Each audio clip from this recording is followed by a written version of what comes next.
para gerir risco, a primeira coisa que a gente precisa... Peraí, vou botar aqui. A primeira coisa que a gente precisa para gerir risco é ter um objetivo. É a primeira condição. Então, quando a gente era criança, né, o Joãozinho ali, ele tá vendo uma árvore, uma mangueira bonita, aquelas mangas. Lá a gente chama de manguito, lá em Itabira, né?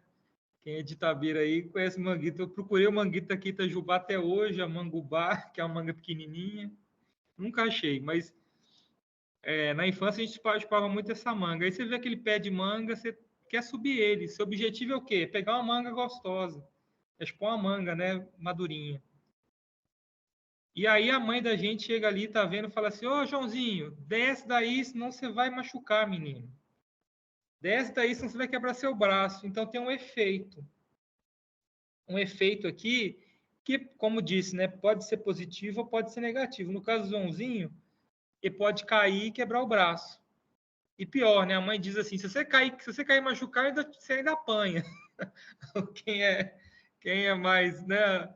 As mães de antigamente era assim a nossa pedagogia, né?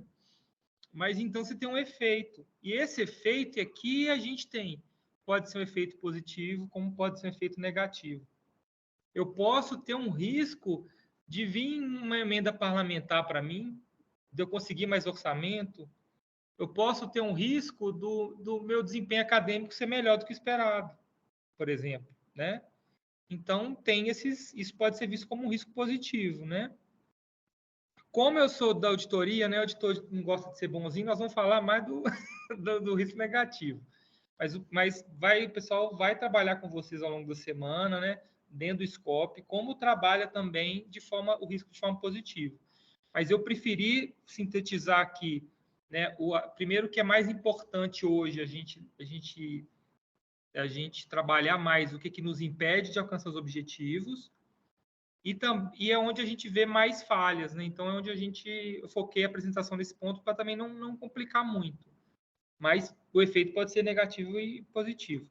Só que existe uma incerteza também sobre isso.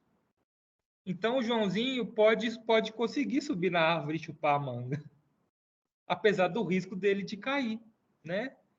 Então, sempre vai existir uma incerteza, né? O Hero até colocou aqui que a metodologia de risco da CGU é orientada a processo organizacional e obedece ao modelo de aplicação integrada de gestão de processo. Verdade.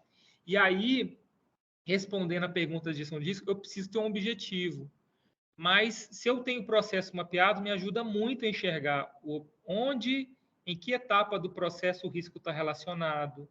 Né? Se eu tenho um gargalo no processo, esse gargalo pode ser fruto de um risco que não está sendo observado, um risco que está com probabilidade muito alta. Isso pode acontecer. Né? Então, assim, se a gente trazer para o nosso Administrês, né? Unifez aqui, meu objetivo é ter uma solução, suprir as necessidades da Unifei em TI. Né? Então, o efeito pode ser que eu não contrate adequadamente. E a incerteza, porque eu não sei se eu vou, não tenho garantia. É uma incerteza. Pode acontecer como não pode acontecer. Né? Isso pode ser aqui com as atividades discentes. Tem vários exemplos. O Hero levantou a mão? Pois não, Hero. Concordo, mas eu acho que aí são duas coisas. Uma mais macro aí, que é resolver o problema de TI da Unifei, e a outra, o processo de contratação. Uma, ela viabiliza a outra, mas o processo de contratação em si tem os seus próprios riscos. Então, são duas coisas, mas eu entendi o que você colocou. Concordo. Assim, a gente tem o risco de errar na contratação, dessa contratação não acontecer. Então, mas a contratação é um processo que tem vida própria. Exato. Você pode ter um risco da contratação individual, né? Que é, por exemplo, ter um conluio dos fornecedores ali. E é um risco difícil de detectar conluio, né? Conluio é difícil. Como você pode ter um risco do processo licitatório como um todo.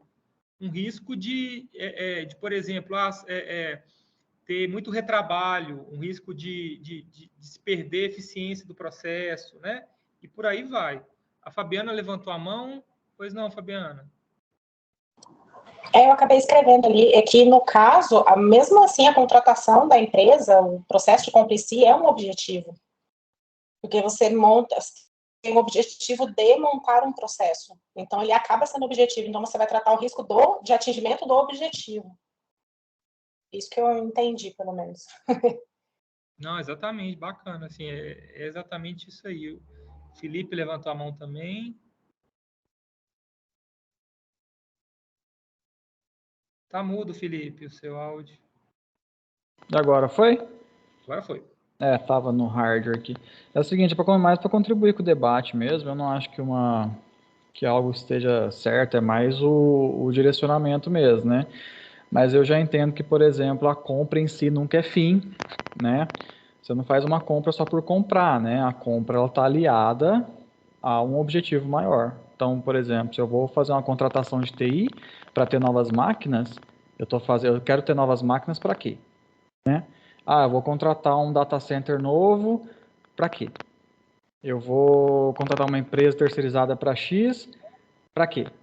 E eu acho que é justamente alcançar esse para quê que é o objetivo. Aí que vai entrar um outro conceito, eu imagino, que é o seguinte: isso tudo está no meu contexto, porque é justamente eu perceber que a compra é crítica que eu vou trazer ações para minha compra sair bem. Nada impede de eu fazer, eu acho, nada impede de eu fazer uma análise do compras, né? Mas o compras vai ter ações para eu impedir que ele dê errado dentro desse objetivo. Então, por exemplo, vamos dizer assim que eu quero equipar um laboratório novo para os alunos e eu preciso comprar TI. Então, meu objetivo lá na ponta é o quê? Melhorar meu ensino, é equipar meu laboratório, a compra é meio. Então, eu acho que essa ótica deixa a gente numa visão, igual o professor Hero falou, mais estratégica, mais macro, entendeu? Então, talvez isso seja melhor, assim, no ponto de vista até de você conseguir tratar o que é mais crítico, né? Porque se você vai processo a processo, coisa a coisa, a gente fica maluco aqui, não consegue tratar tudo, né? Mas é só uma opinião aí, né? Contribuindo com o debate do pessoal aí. E muito bem-vindo, assim, porque a gente pode ter objetivo estratégico, que é os objetivos que dizem respeito a organizar, dizem respeito a toda a organização como um todo, né? Que afeta ela inteira. A gente pode ter objetivo tático, né? Que está um nível abaixo. A gente pode ter objetivo operacional, que é o objetivo de um processo. Por exemplo, eu dei o exemplo de um processo de licitação, né? Como o Felipe bem colocou. Ele busca suprir alguma necessidade para alcançar um objetivo maior. Então, a gente vai trabalhar a gente tem essas três classes de objetivo, né?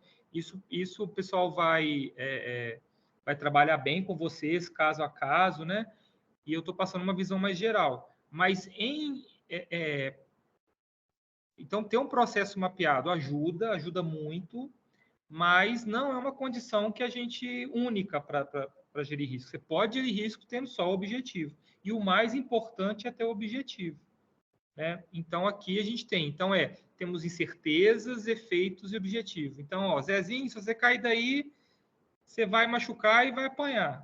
Então, já é a mãe falando com o filho, né? Pode ser probabilidade alta, né? Que o Zezinho pode cair fácil, ou ele é muito habilidoso, né? Ele é quase, ele tem futuro aí nas artes circenses, ele consegue até escalar de forma simples, né? Vai que ele está destinado ao Cirque du Soleil, ele sobe uma facilidade danada. Mas então, temos essas três dimensões. Então, o conceito mais simples de risco que tem é o da ISO, que a ISO fala que risco é o quê? É o efeito da incerteza no objetivo. Então, esse é o mais fácil de guardar, né? O que importa mais, é o que eu gosto mais, o conceito que eu mais gosto é esse da ISO 31000. Né? Então, a nossa base da nossa política é a ISO 31000, né? Então, ela é embasada muito na ISO, é uma forma simples de gerir risco, mais prática, né? Então, a gente tem, como a Yastra colocou, né, o que usa na política institucional da Unifei, né? Exatamente. Então, esse efeito pode ser, na ISO, positivo ou negativo. e é o que o SCOP coloca como ameaça e oportunidade, né? Quando você vai no módulo de gestão de risco do SCOP, né, isso vai ser mostrado com calma, de forma mais aprofundada. No SCOP, você pode trabalhar o risco como um efeito negativo ou como um efeito positivo, né?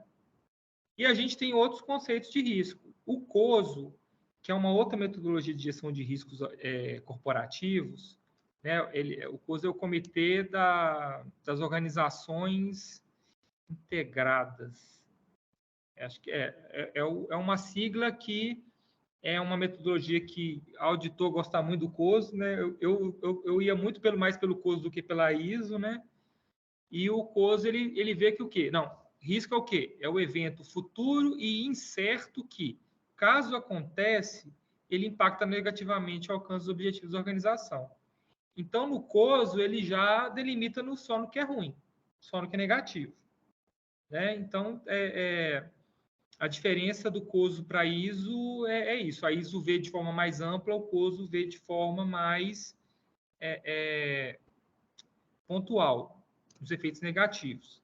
Aí a gente tem aqui a Instrução Normativa 1/2016, a IN conjunta, que ela foi elaborada pelo Ministério do Planejamento e pela CGU. Também está no nosso material de apoio lá no Classroom, né? O que a IN fala? Que a possibilidade de ocorrência de um evento que venha a ter impacto no cumprimento dos objetivos. Aqui também a gente vê que esse evento pode ter impacto, e pode ser negativo ou positivo, né? Também traz essa visão. Vocês veem que tudo é a mesma linha, não tem nada muito diferente, né? Além desse recorte do impacto negativo. E, por fim, nossa política de gestão de risco que fala, né? O evento que pode afetar o alcance de um ou mais objetivos.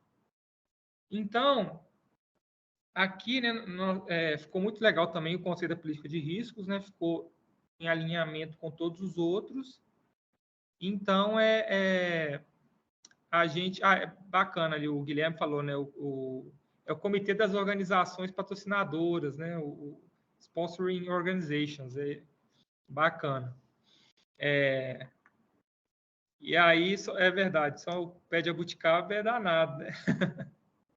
Mas vamos lá.